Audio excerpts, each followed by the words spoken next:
and today I'm going to be talking about how to avoid LoRaWAN network troubleshooting by being proactive using the tools available in the Think Stack. In this webinar, we will be looking at a bit at the Network Operations Center, at features available in the Network Operations Center, at some weird behaviors which can be observed in the wild by your deployments, and which you can catch early and avoid having troubles down the line.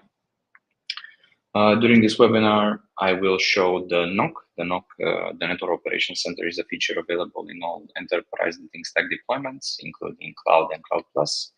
We will also be looking at some extended views in the NOC, the extended NOC, which is available only in the Cloud Plus edition of the Think Stack. So first of all, let's look a bit at the NOC.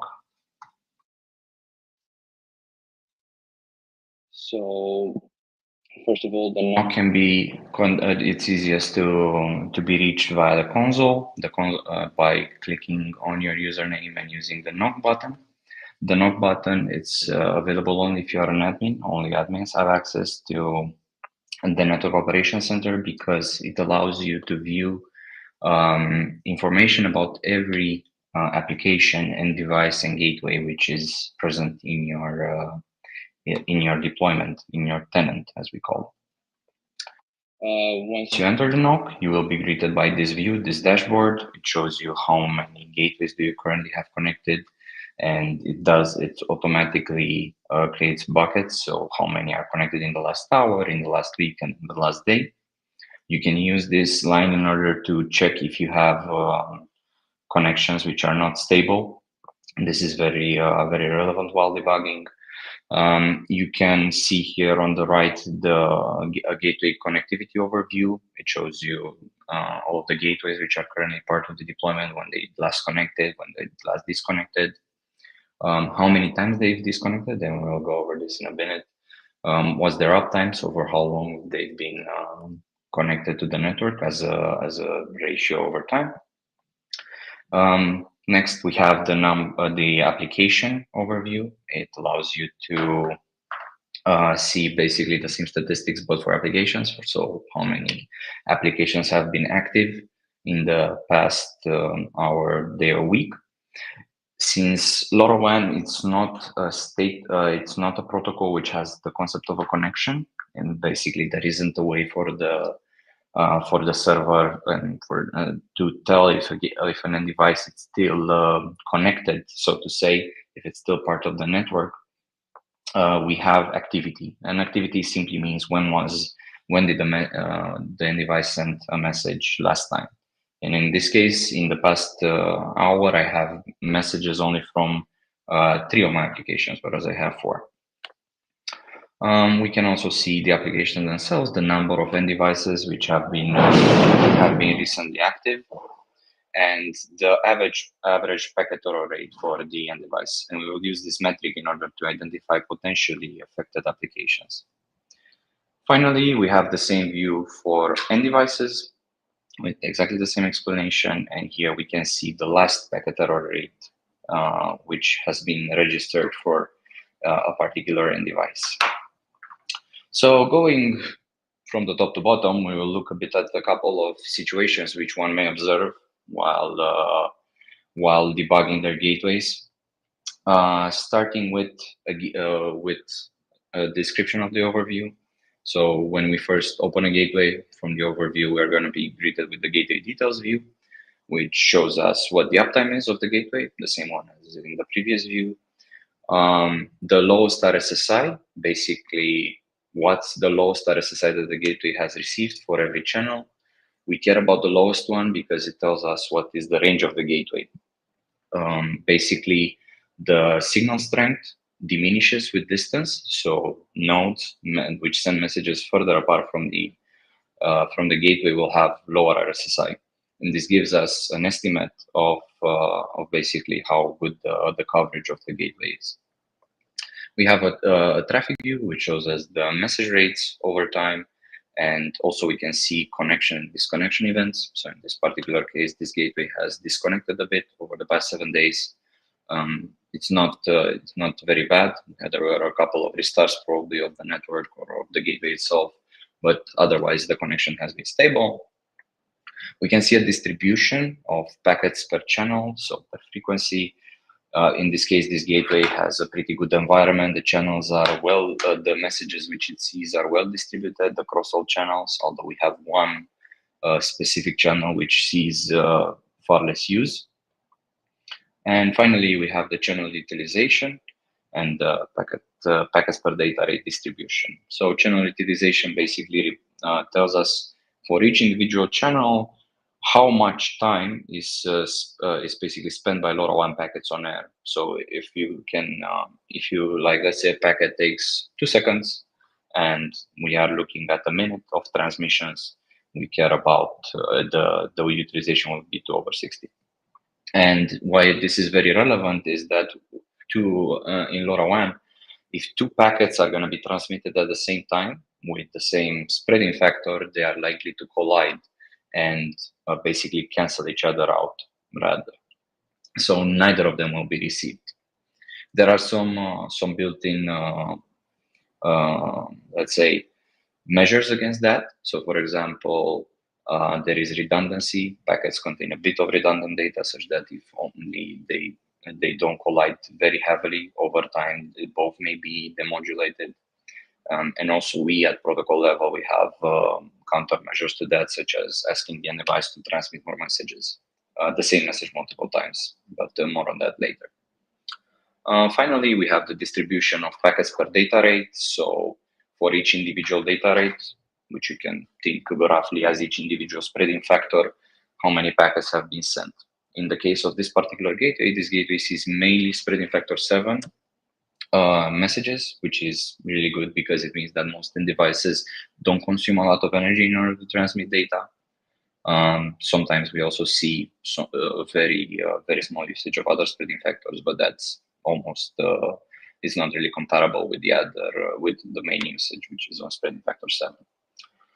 The main takeaway from this gateway, outside of the general introduction to the gateway details, is that you may have individual channels which have a bit of a bit of a outlier low star SSI. So in the case of this particular gateway, all of the other channels have quite a bit of range, although diminished.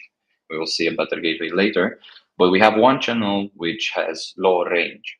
Now, in this particular case, this is caused by the fact that we don't really have many data points. This channel is not so used, so we probably don't have a good estimate of what's happening there. But if there would be more packets and this would still happen, this is a sign that on that particular channel, the range is smaller. And this can also mean that there is a lot of noise on that channel, just radio noise, not necessarily other end devices polluting it. And when this happens, in general, you would like to first of all, to make sure that it's only that you have end devices which transmit on the channel and that the channel is used. And second of all, to see if you can disable that particular channel. It is possible to disable channels should it really be required in particular deployments. But it's a very rare occurrence. In general, just make sure that your low star SSI is quite low and you will be fine.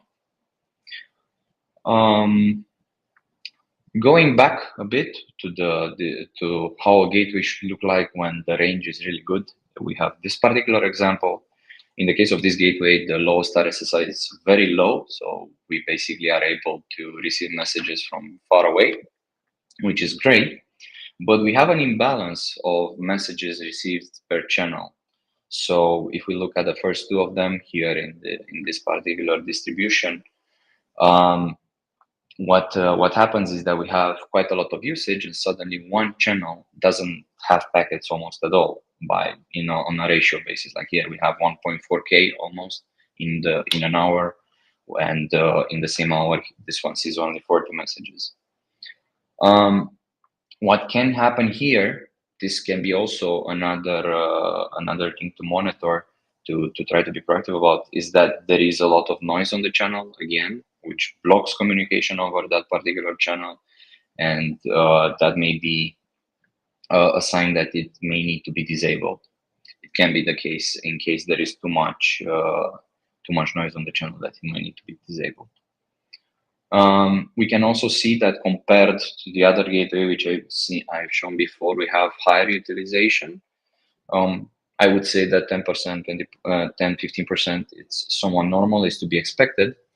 But we also have the cause in the graph below, which I'll explain in a bit.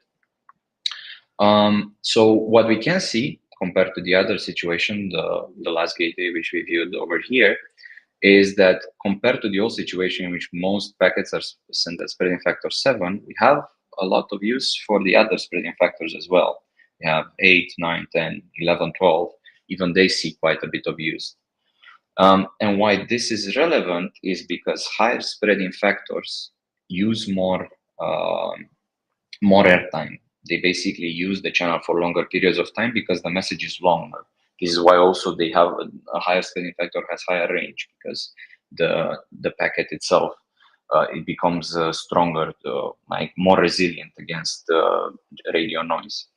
And there is also there is also a bit more redundancy in there. So we can see that higher spreading factors are also used, and the rule of thumb is that considering the same data, so exactly the same packet size, going one spreading factor step at a time, the time doubles. So even though here we have, let's say 300 packets sent at spreading factor 8, actually they are in time equivalent to 600 packets at spreading factor 7. Again, at spreading factor 9, we have about 340 messages. Actually, this will be equivalent to 4 times more packets at spreading factor 7. So we have quite a bit of usage on the other spreading factors, which in turn can be observed in the utilization. Now, this is if you are, let's say, in your particular deployment, you are the only one managing the deployment. This is not necessarily a problem. Maybe you would be interested to check spreading factor, what happened with the devices at higher spreading factors, if maybe you can add a new gateway to cover them in order to give them better signal, which in turn allows them to use a lower spreading factor and have longer battery usage. This is if all of these devices that are in the vicinity of a gateway are yours and you see actual higher spreading factors, you can consider adding more gateways if that's an option for you. We also see that this analysis that we're doing now can also be done from an application and device, but we'll reach that in a bit. Finally, the reason why having a metric as a target can make it cease to be a good metric, uptime. So this particular gateway I've chose to show you because it has somewhat high uptime. So 96% of the time it is considered to be connected.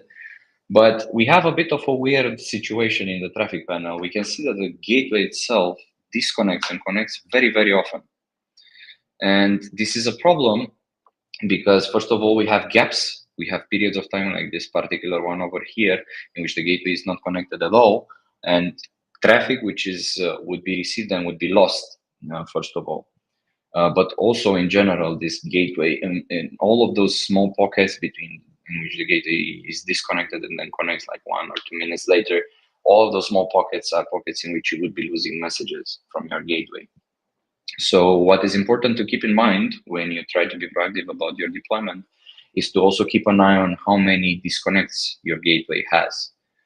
You can do this by looking in the overview and sorting by disconnects and checking basically if this is problematic, even though the uptime is high. Is there a gateway that reconnects a bit too often for your basically for your requirements? And you obviously would like to strive for 100% for most deployments, if not all. There are no other, let's say, interesting anomalies to be seen here. Finally, let's look a bit at an imbalance in the use of channels. So this is not noise caused by other radio. We are going to look at a bit of a weirder noise caused by other devices. It's not noise that would be caused by other radio technologies using the channels, but LoRa itself. So the situation in this particular gateway is that if we first look at the traffic view, is that we have a lot of traffic at night, almost no traffic at day. And I'm looking here at the past 2 days, so this happens almost every night. It starts in the evening and it stops, let's say, late morning, early noon.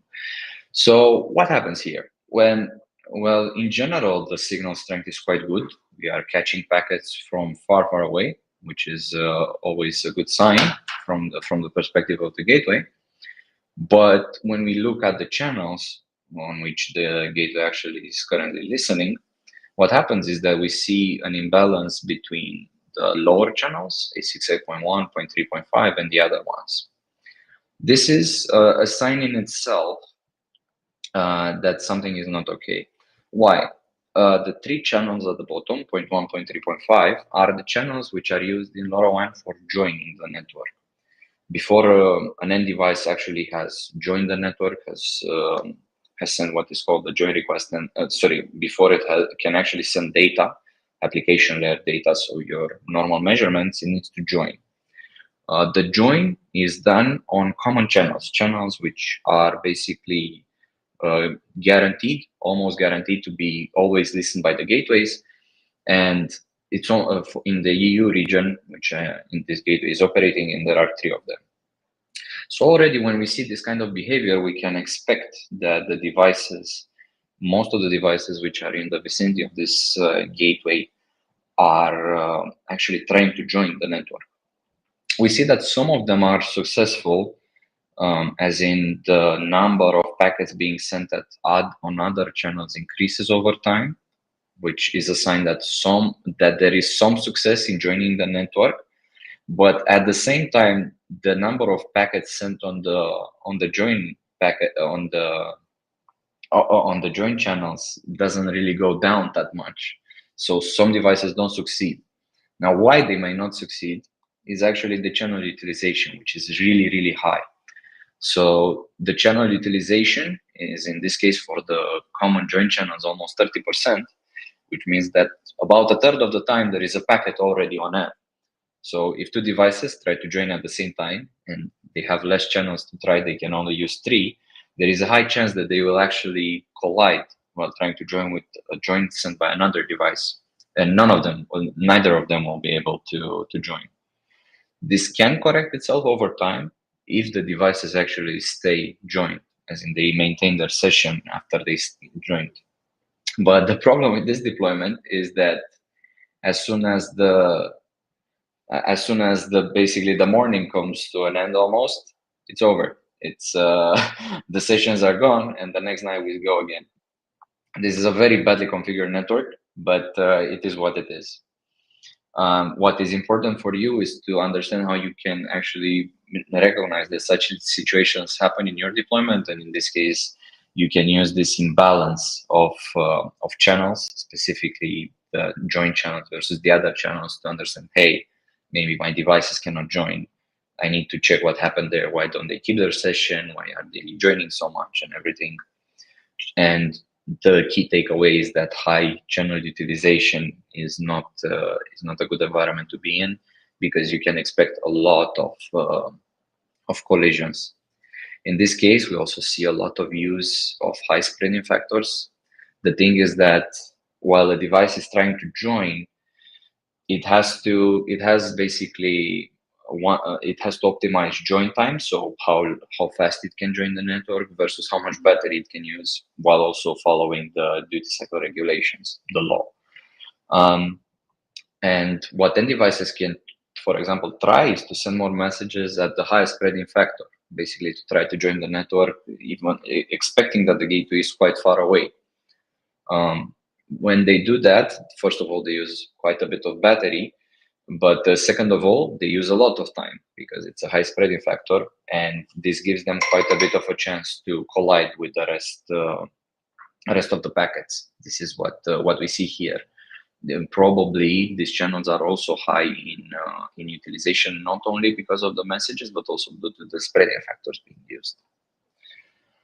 So far, we've looked at most of these statistics from the perspective of the gateway. So what can you learn by looking at the gateway view?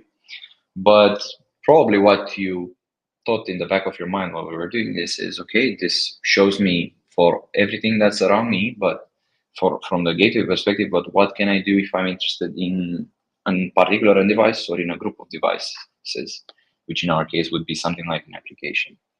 And the answer to that is that you can also continue such an analysis uh, from the application and device perspective. So we are going to look a bit here at the pathological case of how how an application which does not work properly looks like. I'm here looking at the application details of an application which has very high packet error rate. So I found it in another network by sorting by the average packet error rate. And the interesting thing about this network is that it's covered by only two gateways. We can see this on the left-hand side. It's covered only by two gateways, and some end devices have very good transmission parameters. They barely have any errors, like any barely missing any missing packets, and some of them have very high packet error rates. So many packets are missed.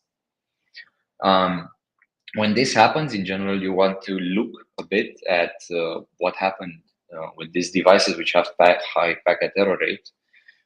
But you can already get a grasp of the affected devices by looking here in the application view and checking which ones are affected.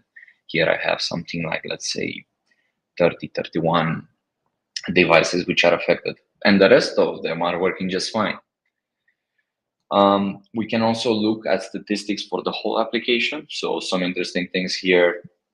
All of the devices are operating at spreading factor 7, no matter they are probably hard-coded to operate at spreading factor 7, which is great for battery, but in their case is not going to be very great for their for the, let's say, the percentage of time the messages actually make it through the server, and we'll understand in a bit why. And also they use only 3 channels. So in normal in the EU region, the normal now you can use up to 16 channels. A gateway on an end device may operate in 16 channels, and the most common configuration, most widely deployed, available everywhere, it's basically 8 channels. And here we see only 3 being used, which is not necessarily normal. So we already have an application which is affected in this case, as it has quite a bit of problem, quite a bit of packet error rate, and we are interested in, okay, what can I do in order to make sure that this doesn't happen to my other devices? So we can use the end device view, which basically gives us, let's say, an alternative, an end device view of the radio parameters. So we have compared to the uptime and to the connection status that we had before, we have last seen, when was a message last seen from this particular end device. Session age, which in this case is unknown, which is a sign that this is an ABP device, a device which did not join the network, but rather was pre-configured to operate in the network. And this is probably a sign of why this is not, this may not work properly. And what we can see is the distribution of the packets per data rate. If everything in the application was on spreading factor 7, obviously we should see the same in the end device view, and we do. We see that the RSSI is not that bad. It's actually a quite okay, I would say, minus 81 dBm RSSI. The signal itself, when the packets are being received by the gateway, is quite good, but we have a very high packet error rate. And I'll explain how this is calculated in a bit. So we have high packet error rate. We also see that the end device just jumps between these three channels. And what is important and also interesting for this particular end device is that the packet error rate, it's changing, but also it has a baseline. Like it never goes really low. We don't have moments when the packet error rate, let's say, magically heals and the end device is actually, we receive every message from the end device. Also, the channel utilization is really low, but given the fact that not many messages are sent, so in 1 unit of time, I think we had like in an hour, we had 2 messages. We expect that this is just the case. This is not a very busy device. So far, we've looked at all of the views available in the Network Operations Center. We've looked at how to basically try to preempt, like to take a look at the health of the network. We try to see actually how to detect problems and be proactive about end devices which may not be operating correctly or are going to be operating incorrectly in the future. Like if it's an issue that is happening right now with your 10 end devices, it may be also a bigger problem when it's at a higher scale, when you choose to deploy even more. Every information which I've shown so far is based on the Network Operations Center. And maybe something that you're interested in is you would like to try to manipulate a bit this data which we show here in the NOC. This is possible. Every single information shown here is powered by an API. So the Grafana, which contains these dashboards, is actually powered by an API, which is public and you may use as well. It's available in the documentation. I'll also share this towards the end of the webinar, but you can find it easiest by searching for NOC. And the first result should be exactly a list of all of the endpoints and methods that you can use to query the data that you see in the NOC. So if you want to save it yourself, if you want to have a different visualization, you are interested in some kind of analysis with the data available in NOC, you can do that using the API. You will require admin rights. So the API is available when you use an user API key, an administrator user API key, but that's the only requirement.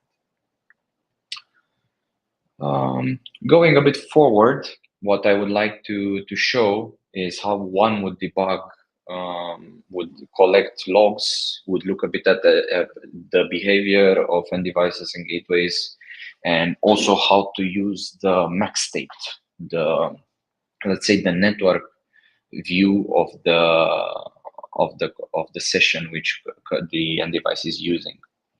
So let's first of all take a short, before we dive into this quite deeply, let's take a short moment just so that I get to check any questions that have been asked so far. And if you have any questions about the content, I'll also answer them right now.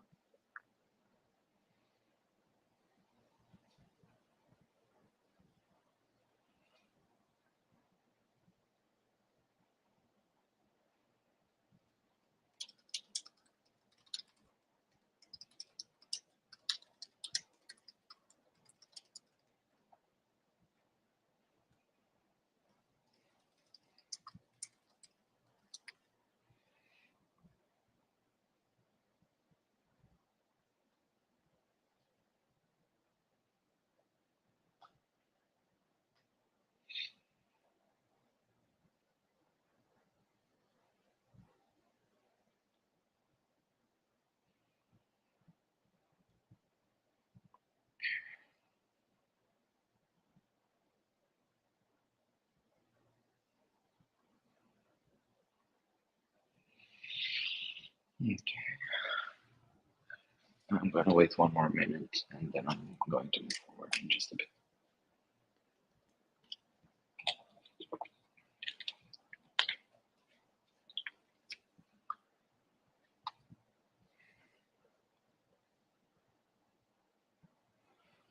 So a question from Arno: what would be the effect of setting up more gateways in the area?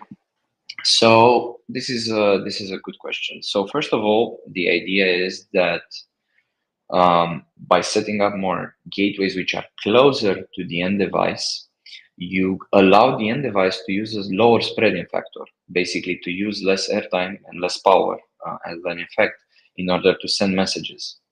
So what this basically does is that instead of forcing the end device due to the range between your existing gateways and the end device to use more power during the transmission, you can add an additional gateway that's closer to the devices.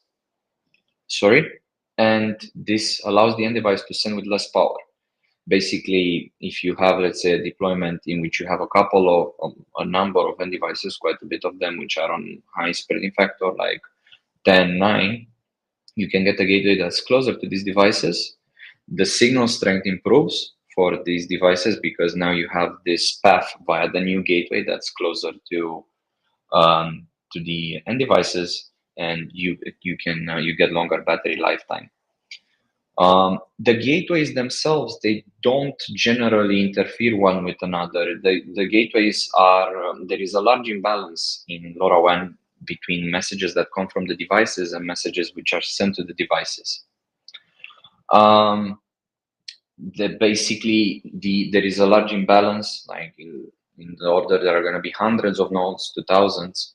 In general, it's better to keep it to hundreds probably.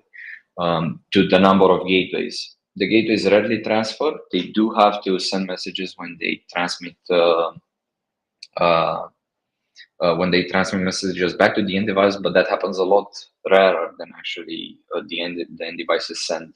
So setting up more gateways, one with another, one in the vicinity of another, maybe for redundancy, maybe just in order to improve radio quality, is not necessarily problematic. They are not going to interfere one with another. Another question is the Grafana in the NOC fully functional? Alerting also. The Grafana which we provide, which is available in Cloud and Cloud Plus, it's read-only. This means that basically you can only view the dashboards, so you cannot move around elements or add new elements yourself. And indeed, there is no you cannot use Grafana alerting. However, first of all, we are interested. Yeah, we are going to add a new alerting feature to the Think Stack for starting with gateways. So this is currently it's in development and testing. We expect that somewhere at the beginning of the next year we will also have it available for all of the for all customers of Cloud Plus probably. And this basically would allow you to not rely on Grafana alerting, but actually set up your own quick alerting. So either via SMS, via email if you wish, or even webhooks. So if you have already a service that you're using, you can receive a webhook from us that tells you that the gateway is down. Another question, is it possible to force the network server to send a MAC command for device debugging purposes? I can go into that.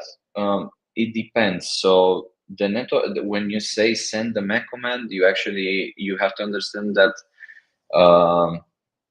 it's basically the network server in general sends commands in order to change the device settings, or rather device characteristics. So in the case of the Think Stack, you cannot manually queue commands. You must create a difference between what the end device is currently configured to do and what you want the end device to do. If you have an example of what you would be interested in, I can probably show you how to do that difference. But in general, the short answer is that you won't be able to add the command. You can only force the device to actually change its state, so change the data rate or things like that.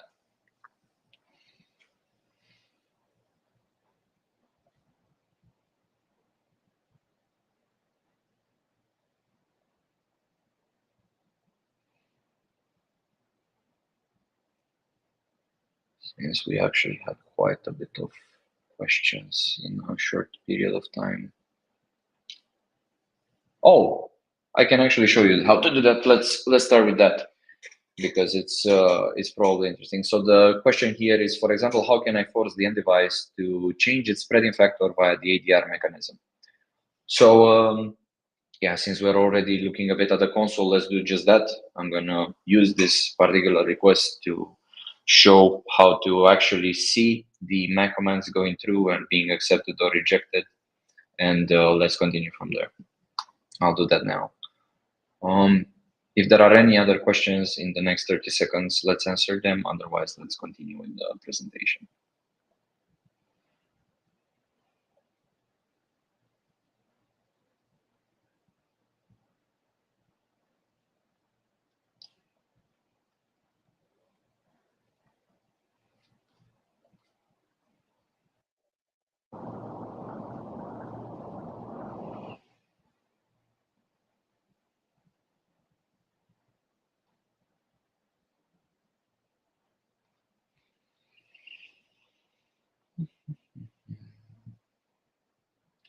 Okay, so I don't necessarily see more questions, so I'm actually going to start a bit of the debugging. Uh, the NOC is already publicly available, so it's already available in cloud, and you can access it if you're an admin user via the menu available under your name. Let's start. Let's continue actually. So what I wanted to show you a bit is how to actually collect logs and how to look a bit at the let's say lower level behavior of end devices. And we're gonna use the request before. Let's change the data rate that an end device is using as an example here. So first of all, when we look at if you open an end device in the console, so we are now in the console of the thing stack. You are going to have the ability to look at individual, what we call live data. These are events which occur when traffic from the end device is processed. By default, we show you only a filtered version of the events. We try to make it simple so we don't overly clutter and maybe confuse you. But if you are debugging, or if you are trying to understand how actually LoRaWAN works, that's also a good reason to look at deeper events. So what we're going to do now is actually that let's reset the events which are visible, and then we are going to enable verbose stream. Verbose stream basically means that I want to see all of the events which the thing stack generates while processing traffic. We see that we actually have a couple more of them. We can track how the messages move through the thing stack. So, and there are messages which are generated when the uplinks are entering and leaving different components. And we can also see what happens when a message is being when we try to send a message back to the device, so we're scheduling a downlink. In this case, we can check some parameters, and finally we can even see through which gateway the downlink has been sent. So in this particular case, I see that my gateway called TTIG area 1 was used to send a message. It was scheduled in the first receive window. So why you would be interested in this is in order to see basically how the communication between the network server and the end device takes place. So following up on the question before, what if I want to change the data rate which the end device is using? We actually have settings available for that, ADR settings, which we can use to force the end device to move to another spreading factor. So currently, the end device, it's using dynamic mode. What this means is that the network server, based on the signal strength and some other statistics, decides what spreading factor to use. But we can also become the network server and choose these parameters ourselves. So in order to do that, we are going to use we are going to move to static mode, which basically means static settings. Just use the settings which I give you. And we're going to edit some parameters. In this case, we are going to change the data rate. So let's say we want to move to spreading factor 10. In the EU region, this should be data rate 2. Otherwise, we'll find out in just a bit what that is. And we want to keep the transmission power neutral. So we're just going to use index 0, actually. And we want the device to send the message only one particular message only once. We're going to save the settings. And when the device actually sends the next message, we are going to see a new event, the link ADR queue, link ADR request enqueued. We basically are forcing now the end device to move to another spreading factor. This is an event which the network server generates when it wants to change the spreading factor, the data rate used by the end device. We also have the message being transmitted successfully. And when the device replies back, we even see that this MAC command has been accepted.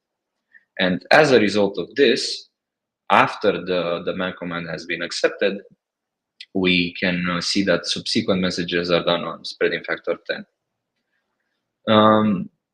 From this point forward, let's say we've done some tests. We want to save all of this data that we have over here. There is a very useful button which allows us to export the events in JSON format. and then we get a JSON file with all of the events that are visible in the view. We can also restore back the old settings, which I will do in this particular case. And if everything works just fine, what will happen is that the end device will move to spreading factor 7. So we're sending the make command again, where basically, because the signal has been so good so far, it's going to automatically move to spreading factor 7. The end device accepts, and it starts transmitting at this particular spreading factor.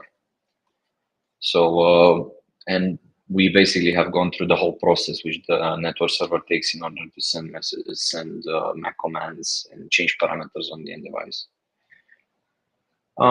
What we can also do, what maybe also be an interesting thing, we would like to understand what parameters are currently being used by both what other parameters are being used by the end device and what other ones are used by what the network server would like the end device to use.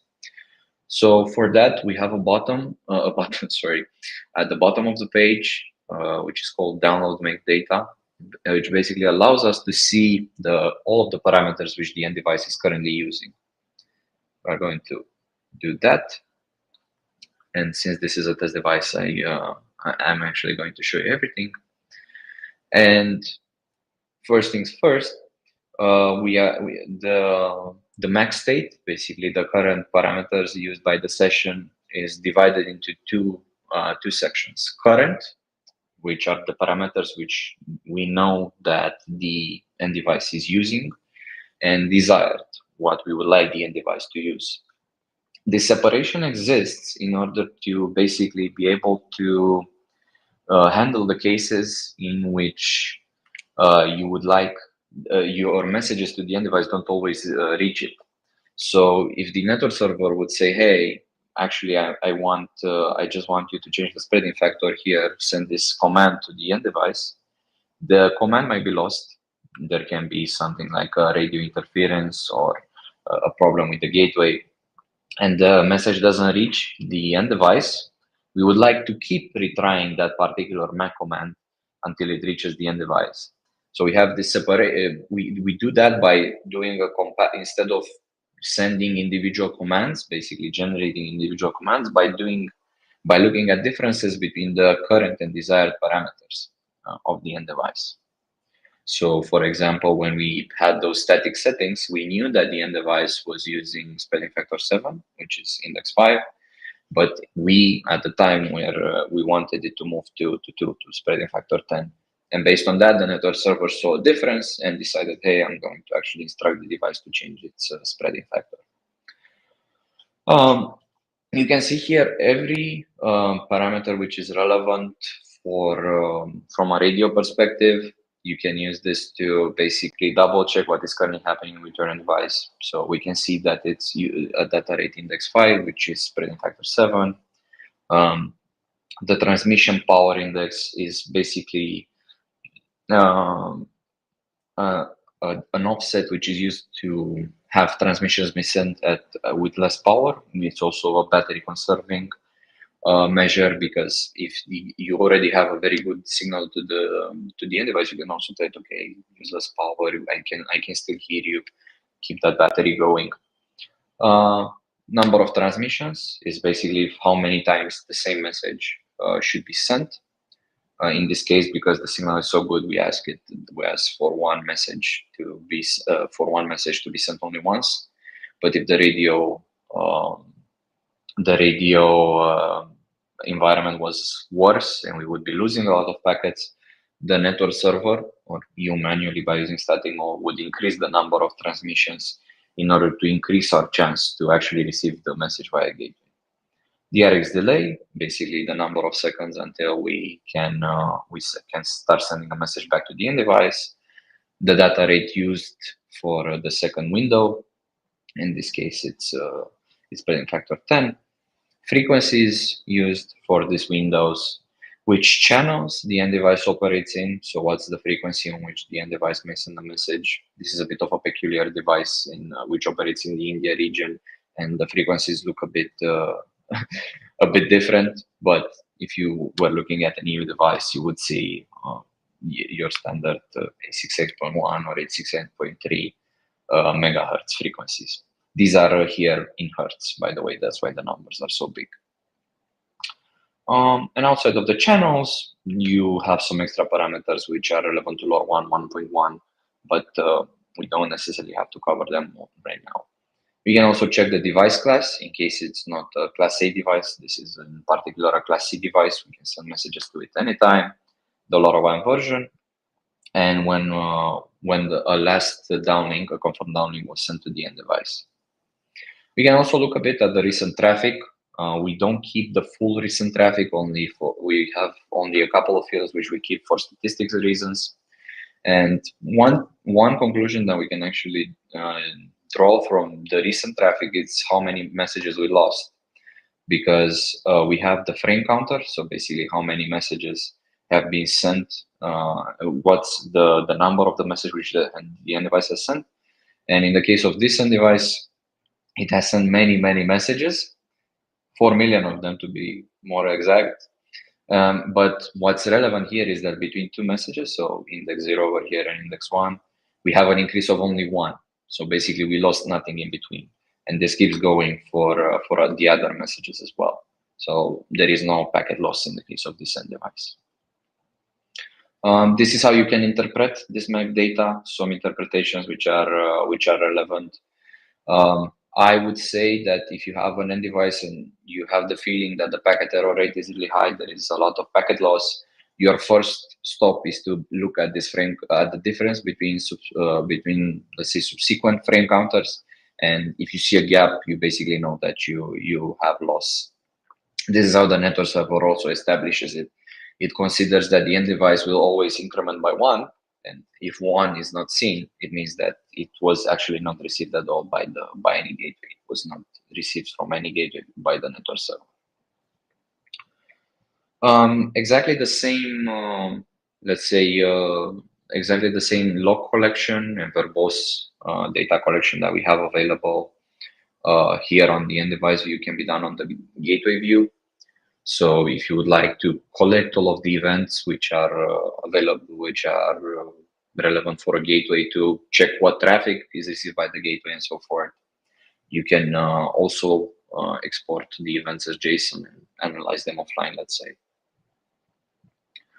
That would be the main steps related to debugging using the console and looking a bit deeper into the MAC state.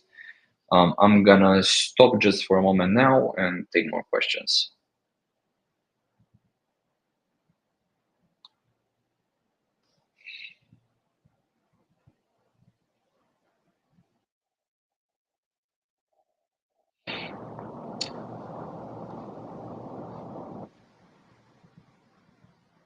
So I see that there has been quite a bit of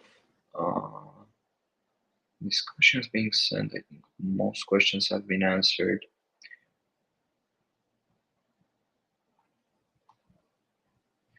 I think the only question which hasn't been covered so far is, given if you send a downlink from the network server to the end device in order to change the report interval of an end device, why wouldn't the interval be updated?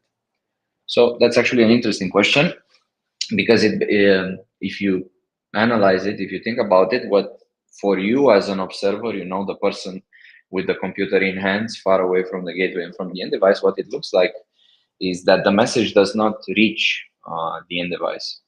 So there are a couple of things which you can do.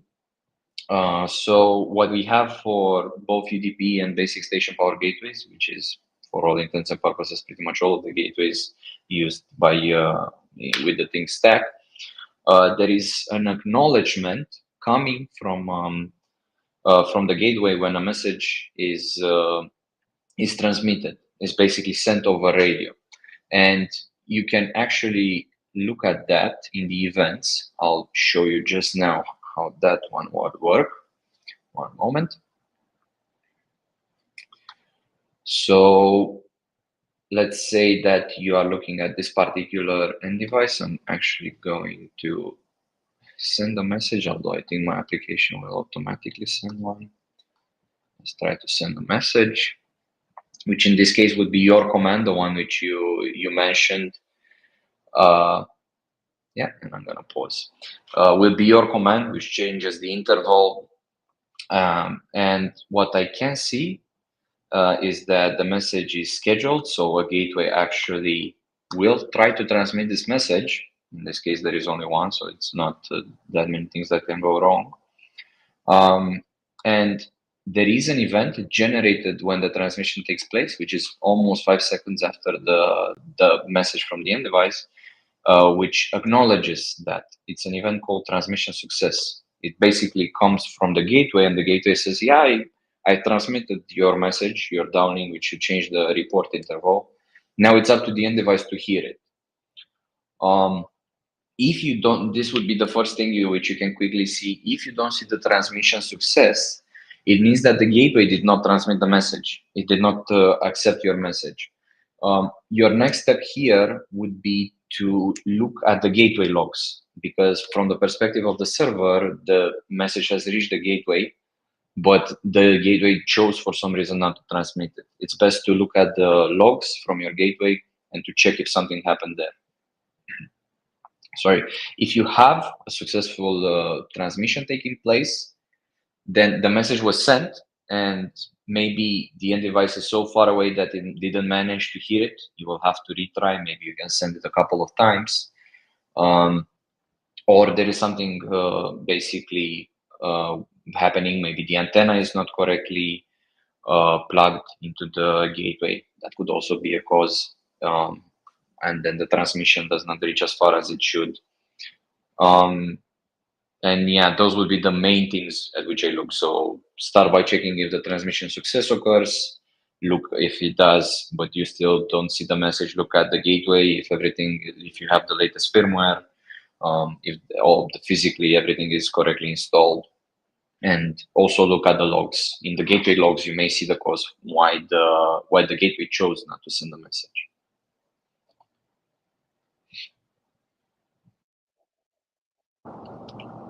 Okay. If there are any other questions, I'm open and reading them now.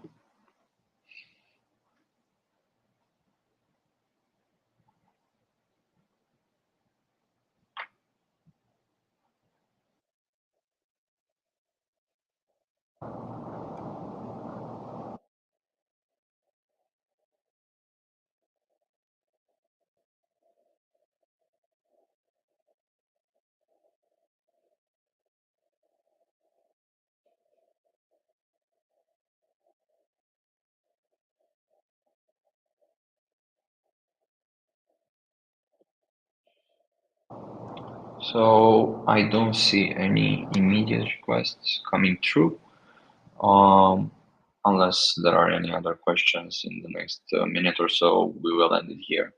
We have also used most of our time. I didn't get to show you much of the CLI due to the presentation so far, but the good news is that the CLI itself, it has a great documentation, and in case you need more information, there's some tests that you are interested in automating, like for example downloading multiple mag states from multiple devices. That's something that is possible with the CLI, and you can if you we can help you with that. Cool. So yeah, I don't see any newer questions, so let's end it here. Thank you very much for tuning in to this webinar and listening to me for quite a while, and for your questions. And yeah, have a great day.